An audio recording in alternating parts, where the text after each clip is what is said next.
जनाब जनाब जनाब जनाब जनाब जनाब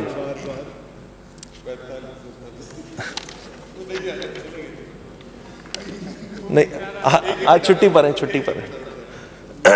स्पीकर साहब, ये बड़ा ज़बरदस्त मैनिफेस्टो है। मैंने इसको गो थ्रू किया, मुझे 3-4 दिन लगे और मैंने थॉरली जो है वो इस मैनिफेस्टो का और ये बड़ा ज़बरदस्त, मैंने बहुत सारी 1-2-3 जमातों के मैनिफेस्टो पढ़े और उन तमाम जमातों में सबसे ज़्यादा बेहतरीन जो लगा वो मैनिफेस्टो मुझे पाकिस्तान पीपल्स पार्टी के मैनिफेस्टो लगा। मैंने कहा था ना सिर्फ तनकीद नहीं होती, बहुत सारे मेंबरान ने बोला जी तनकीद ही होती है यहाँ पे। भाई जो अच्छी बात होगी तो वो बताएंगे ना, हम करेंगे ना। अब इसका थोड़ा मैं ऑपरेशन कर दूँ, अब मैं आ जाता हूँ आगे। स्पीकर साहब, इसके पेज नंबर 8 में, इस मैनिफेस्टो के पेज नंबर 8 में ग्रीन न्यू डील के नाम से पूरा एक टॉपिक है और उसमें थॉरली बताया गया है कि किस अंदाज से जो है वो क्लाइमेट चेंज इम्पैक्ट और फिर सोलराइजेशन दीगर चीज़ें तमाम डील। एक और बात कि chairman Pakistan Peoples Party Bilawal Bhutto Zardari साहब, इनकी तस्वीर भी इस मैनिफेस्टो के फ्रंट पे लगी हुई है। आ गया खुश आमदीद आ गए फाइनली।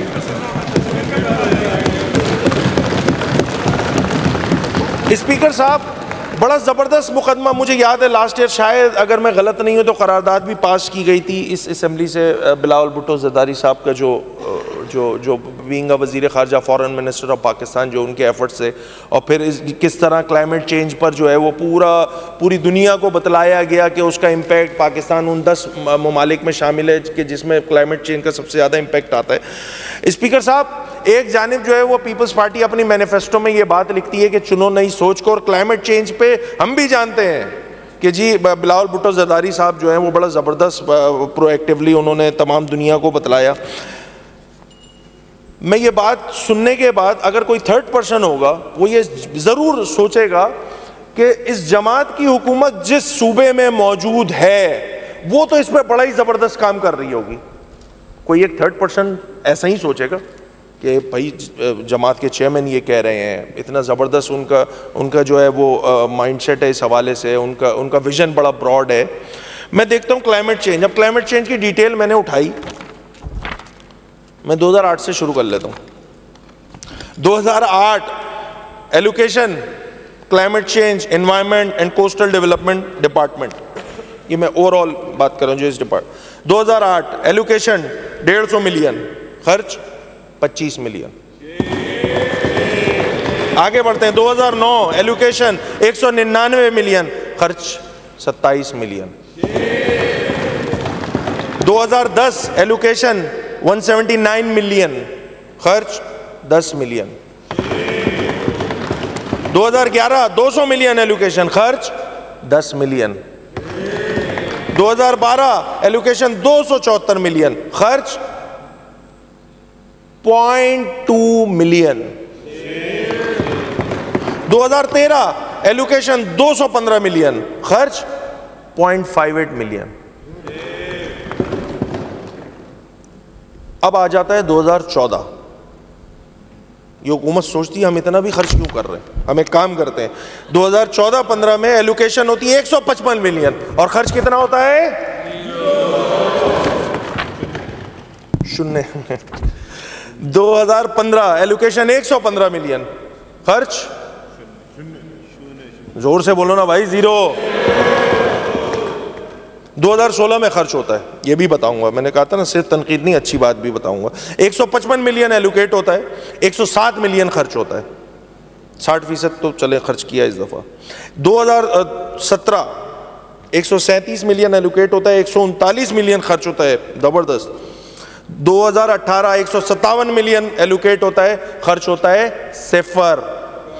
2019 0, 2020 0, 2021 0, 2022 0। तो ये छोड़ो ऐसी सोच को है पीपल्स पार्टी ने कि जो सूबाई गवर्नमेंट है वो इस तरह समझती है इस लाइन को। मैं इसलिए कह रहा हूँ ये वाली बात, इनके कौल और फेल में तजाद है। ये अपनी लीडरशिप की नहीं सुनते, ये अपने मैनिफेस्टो के अकॉर्डिंग काम नहीं करते स्पीकर साहब। कल से लेकर आज तक, कल मैंने अपनी बजट स्पीच का आगाज बिलावल भुट्टो जरदारी साहब की कौमी असेंबली की स्पीच को बुनियाद बना के किया। मैंने उसके आगे मरहले में जाके एडीपीज बताएं जो खुद सूबाई हुकूमत की है।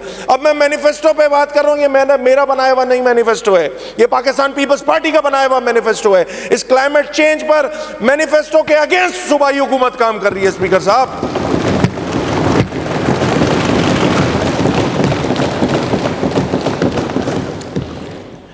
इसी मैनिफेस्टो के page number 9, education for all, ये जो सेल टैक्स बढ़ा है 13 से 15, इसमें एजुकेशन भी कैटेगरी आती है, आती होगी ना?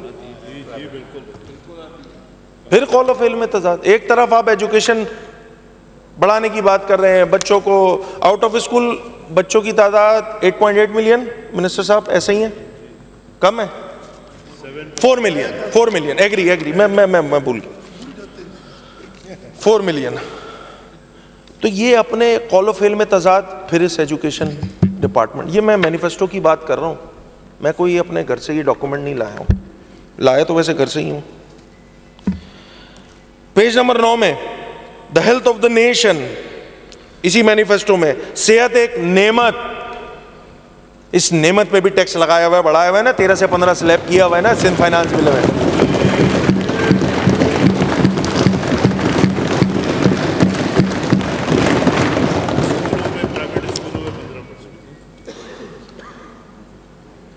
सरकारी स्कूल बड़े जबरदस्त और सरकारी अस्पताल बड़े, वेलकम स्पीकर साहब।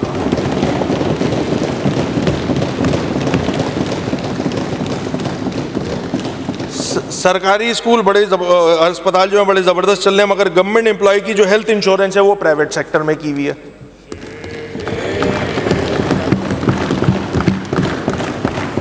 आगे चलते हैं, पेज नंबर 10, गुर्बत मिटाओ। पता नहीं टाइपो एरर है, सिंध में तो गरीब मिटाओ का प्रोग्राम चल रहा है। 20 मिनट है।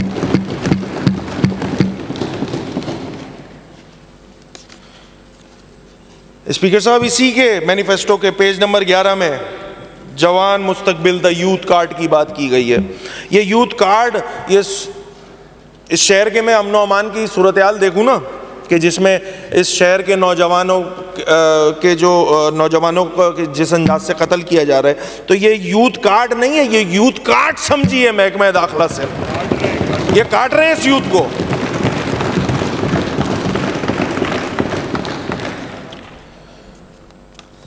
पेज नंबर 12 इसी मैनिफेस्टो का, putting technology at the four front.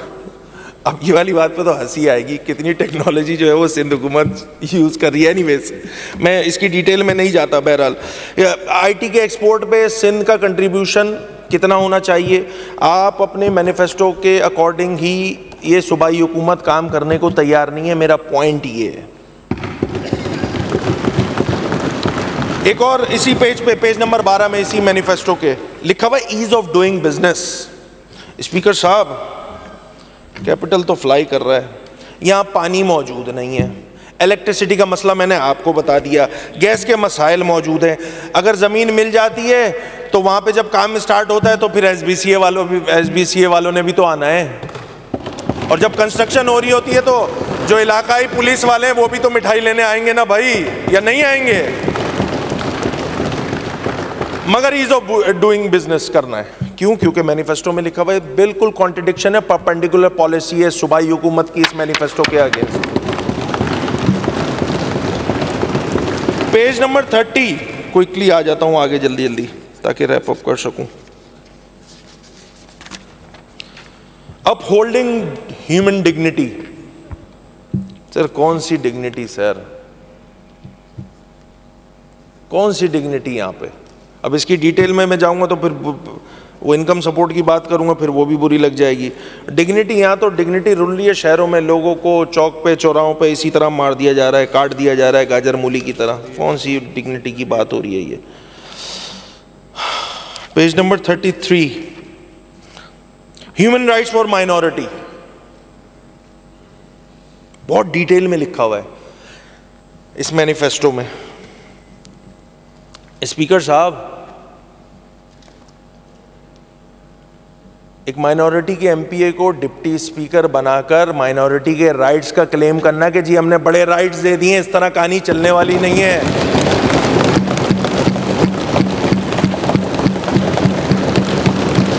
फिर नाम लेना शुरू करूंगा, प्रिया कुमारी, ये सारे वाकयात है ना। कितना माइनॉरिटी का राइट्स का ख्याल रखा जा रहा है। मैं ये सारे टॉपिक्स इसलिए बता रहा हूं कि मैं असल बात बता सकूं कि जो सिंध की हुकूमत है वो इस मैनिफेस्टो पे अमल करने के लिए तैयार नहीं है।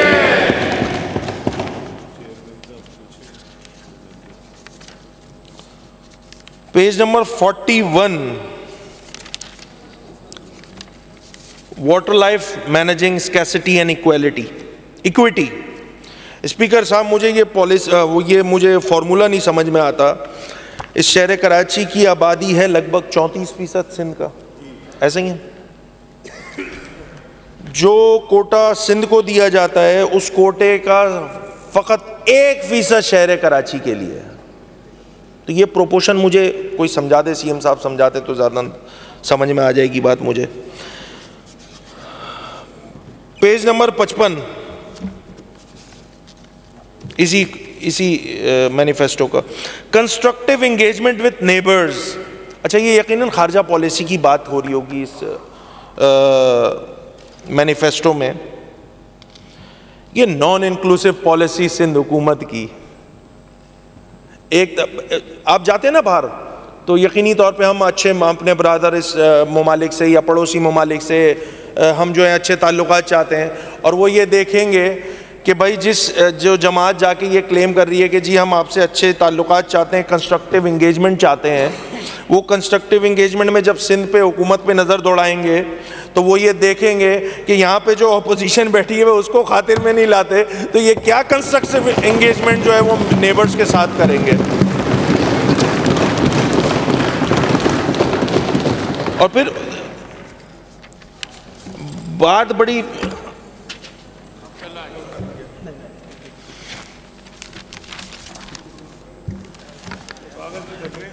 नहीं, बस ख़त्म। नहीं, सीएम साहब ने रिक्वेस्ट की थी कि 2-3 घंटे जो है नहीं कीजिएगा, कम कर दीजिएगा। तो खैर मैंने तो वैसे ही मैंने कम करनी थी पड़े हुए हैं, मेरी फाइल यहीं पे। आपको आज पूरा दिन चाहिए स्पीच के लिए? नहीं, असल बात यह है कि मुझे सिर्फ लिंगर ऑन नहीं करना है। स्पीकर साहब, मैंने अपनी स्पीच के स्टार्ट से, मुझे पता है स्पीकर साहब आप रात तक का भी मैं कहूँगा आप मुझे अलाउ कर देंगे, आप इतने दरिया दिल हैं। मैंने कल ही तो इसके आपको क्रेडिट दिया था स्पीकर साहब, और हम सब मतलब ये तो पूरा हाउस आपके इस मामले में बड़ा रिस्पेक्ट करता है। सिर्फ आप चलें ये भी बता देता हूँ, ये आपकी जो स्पीकरशिप है ना वो शायद इस स्लोगन के साथ वाली है कि चुनो नई सोच को, बाकी कुछ नहीं है, बाकी कुछ नहीं है, बाकी सब कुछ वही है, बाकी सब कुछ वही है। स्पीकर साहब खुद ही ने छेड़ा था इन लोगों ने तो। एनीवेज सप्लीमेंट्री बजट छोड़। स्पीकर साहब, मेरे ये चले मैं इसको भी पहले कह देता हूँ, ये जो फाइनेंस बिल आया है इस पे यकीनी तौर पे वो कंसिडरेशन 28 कल होनी है। हाँ, मैं बस क्विकली बोल के मैं एंड करूँगा, फिर वो यकीनी आप सरकार हैं, आपकी जो मर्जी, आपके पास अक्सरियत है, आप जो चाहें कर सकते हैं। मेरा सिर्फ पॉइंट इतना सा है, बड़ा वन लाइनर में ये बात कहूँगा कि जो लोग इस सिंध में ऑलरेडी टैक्सड हैं, जो टैक्स पे कर रहे हैं, ये कौन सी अक्लमंदी होगी कि जो टैक्स दे रहा है आपके टैक्स नेट में शामिल है उसी का गला और मरोड़ लिए ये सिंध हुकूमत कि तुम 13% देते थे, अब तुम अगले साल से 15% दोगे। अपने टैक्स नेट को ब्रॉड नहीं करना, अपने टैक्स नेट को ब्रॉड नहीं करना भाई। जो सर्विसेज, और फिर मैं तो हुकूमती, मैं वही बस क्या बोलूँ, यहाँ बोलने जी टैक्स फ्री बजट है, ये तो ये फाइनेंस बिल किस लिए लाया गया है? इन लोगों को इतनी अकल नहीं है? बोले जा रहे हैं। क्यों? क्योंकि लिख के यही दिया होगा। असल में हुआ ये होगा इन मेंबरान के साथ कि इन्होंने पिछली असेंबली की तकरीर देखी होगी और उसमें यही कहा होगा कि जी ये जो टैक्स फ्री बजट था, तो उनको क्या पता कि सिंध फाइनेंस बिल क्या होता है। उन्होंने इस दफ़ा भी इसी को कॉपी करना शुरू कर दिया कि जी ये सिंध हुकूमत ने जो है वो टैक्स फ्री बजट दिया है। अब भाई जगह बची कहाँ है इधर टैक्स लगाने के लिए? आप बोलें कि सारे टैक्स हमने लगा दिए, अब कुछ बची नहीं है जगह, इसलिए टैक्स फ्री बच, और इसमें तो आप लोगों ने वैसे ही बढ़ा दी हैं चीज़ें। अब आप ये कहते रहिए कि पंजाब इतना ले रहा है, केपी इतना ले रहा है, मुझे उससे गर्ज नहीं है भाई। मेरे सूबे में जो था उसको इसी तरह से चलना चाहिए। आपको अपने टैक्स नेट को ब्रॉड करने की ज़रूरत थी, जो कि आप करने में नाकाम रहे हैं। जो लोग ऑलरेडी टैक्स हैं उन्हीं का गला दोबारा घोटा जा रहा है, और इसकी मिसालें बहुत सारी हैं। आप इंफ्रास्ट्रक्चर सेस की अमाउंट 1.2 से उठा के 1.85 पे ले गए, और उस पर टेंटेटिव कोई मेरे ख्याल से 70-75 बिलियन 2022 में उन्होंने लिया था। ये बढ़ जाएगा 100-150 बिलियन आ जाएगा। बिल्कुल ठीक है, इसमें बढ़ेगा ऑब्वियसली। जब आप टैक्स का अमाउंट बढ़ाएंगे, परसेंटेज बढ़ाएंगे, तो वो आपको कलेक्शन भी ज़्यादा होगी। मगर पॉइंट इतना सा है स्पीकर साहब, ये सारी चीज़ें अगर टैक्स दिए जा रहे होते और लग रहे होते भाई, ये तो हम तो ये जो मैं तो पूरे सूबे की बात करूँगा, हम तो टैक्स पे करने वाले लोग हैं स्पीकर साहब, हम तो टैक्स पे करने वाले लोग हैं, हम चोरी करने वाले लोग थोड़ी हैं। अगर सहूलियात आ रही होती, लोगों को बेसिक नेसेसिटीज़ ऑफ लाइफ मिल रही होती, तो किसी को कोई प्रॉब्लम नहीं होती। ऐसी सूरत हाल में कि जिसमें माशी बदहाली है, लोग बेरोज़गार हो रहे हैं, लोगों को खाने पीने को नहीं है, लोगों के घरों पे बिजली नहीं है, गैस नहीं है, इंफ्रास्ट्रक्चर नहीं है, उस सारे सिनेरियो में आप तो मरे पे 100 दुर्रे कर रहे हैं स्पीकर साहब। ये फाइनेंस बिल लाके प्रोफेशनल टैक्स पे परसेंटेज बढ़ा दी, 300% बढ़ा दिया, पता नहीं क्या किया है। ये बिल्कुल एक्सेप्टेबल नहीं है स्पीकर साहब, बिल्कुल एक्सेप्टेबल नहीं है। हम इसको रिजेक्ट करते हैं।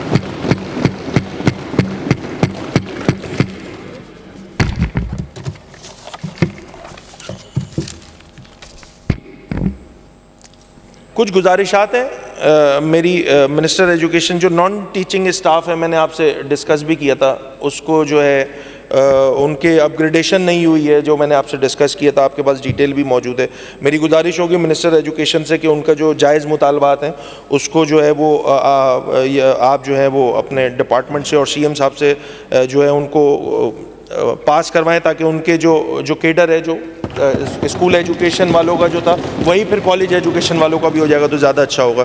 इतनी ज़्यादा फाइनेंशियल इम्प्लिकेशंस है नहीं, तो मैं सीएम साहब से भी रिक्वेस्ट करूँगा कि इसको जो है वो कर लिया जाए। इसी तरह सब्जेक्ट स्पेशलिस्ट इंटर्न्स आप लोगों ने रखे थे, तो उनके भी जो जायज़ मुतालबात हैं उसको कंसिडर करें, और उन्होंने आपके स्टॉप गैप अरेंजमेंट में आपके डिपार्टमेंट का साथ दिया है, और उन्होंने तालीम देने में बच्चों को अपना किरदार अदा किया है। इसी तरह रिटायर मुलाजमीन की एमसी एक बड़ा मसला है। मैं मिनिस्टर लोकल गवर्नमेंट से ये गुजारिश करूँगा, और इसी तरह सीएम साहब से भी ये गुजारिश करूँगा कि देखें ये मसले जो हैं, जो बड़े पेंडिंग मसले हैं, अरसे से चल रहे हैं।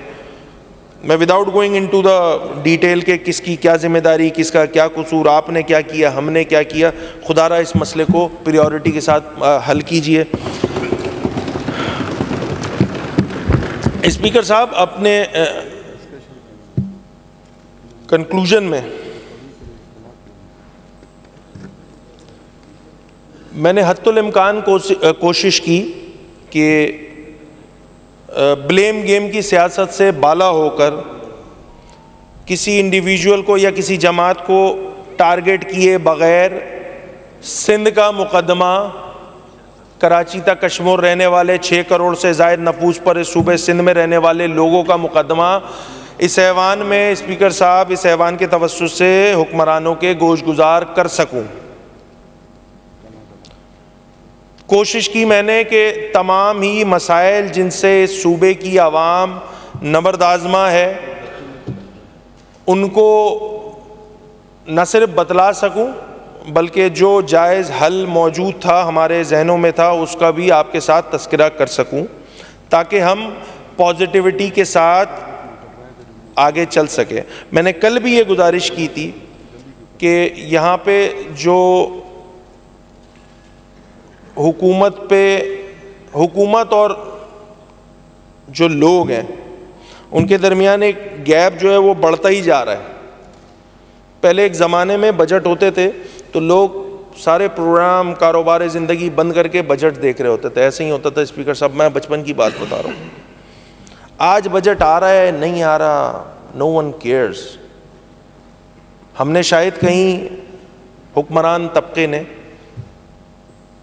शायद कहीं लोगों को इस पूरे सिस्टम से उनकी अपनी जो तरजीहात थी उससे कहीं साइड पे कर दिया है, मार्जिनलाइज कर दिया है। हमें उनको वो एतमाद दिलाना होगा, ये हम सब की मुश्तरका जिम्मेदारी है।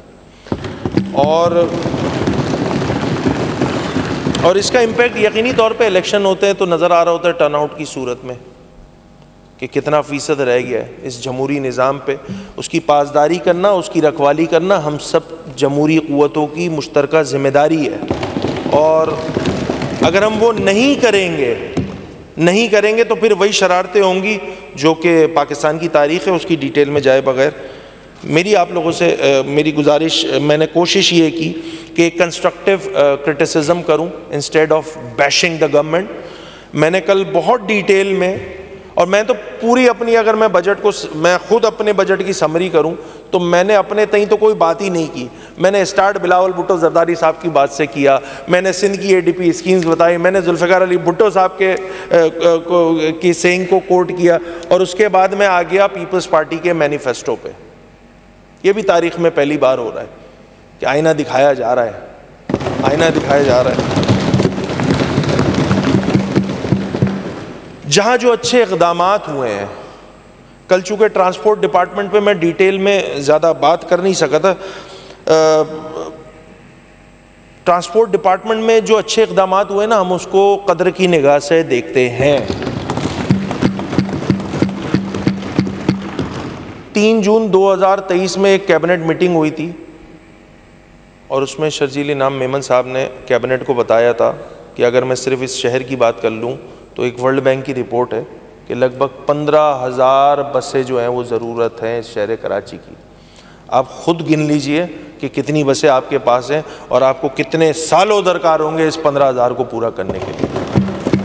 जो अच्छा काम करेंगे, अप्रिशिएट करेंगे, आप अपनी तरजीहात में डालें ताकि इन पिंक बस, येलो बस, ग्रीन बस, इलेक्ट्रिक बस, ये बस, वो बस, बहुत अच्छे इक़दाम हैं। मैं दोबारा कह रहा हूँ, बस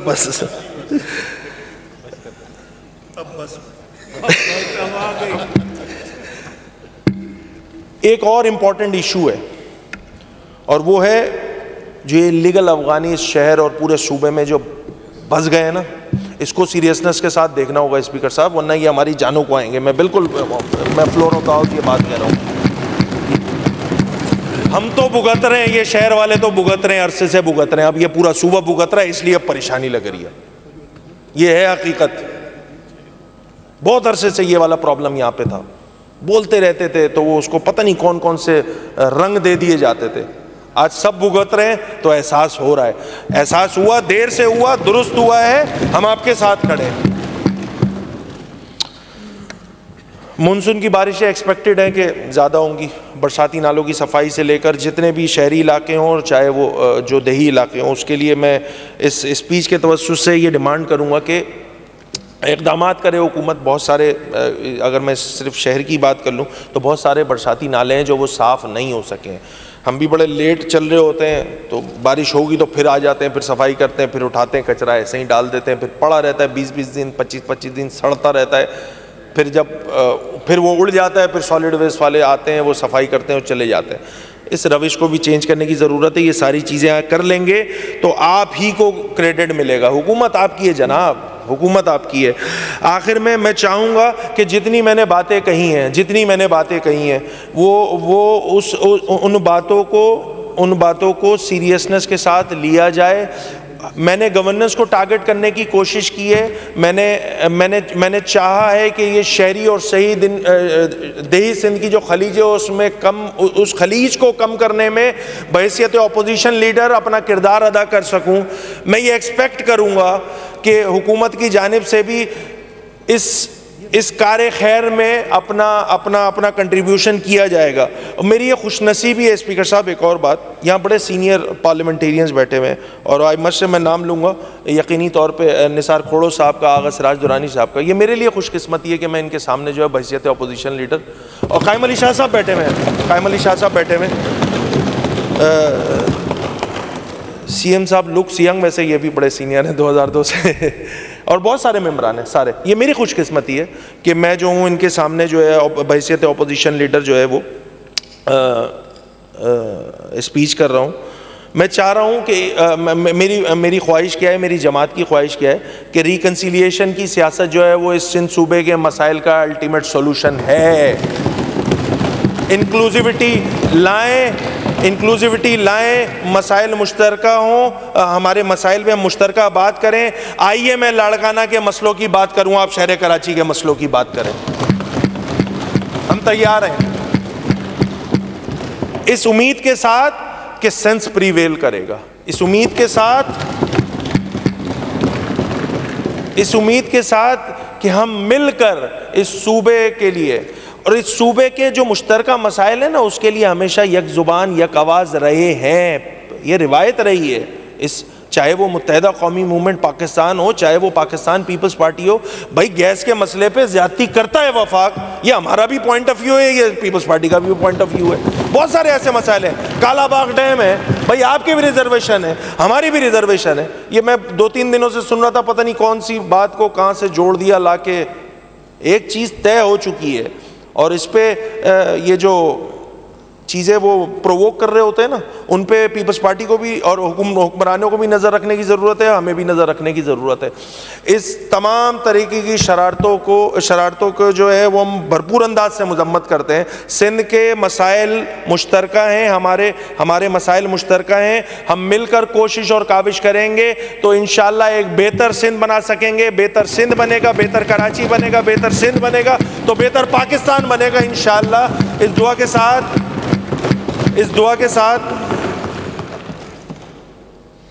दुआ के साथ कि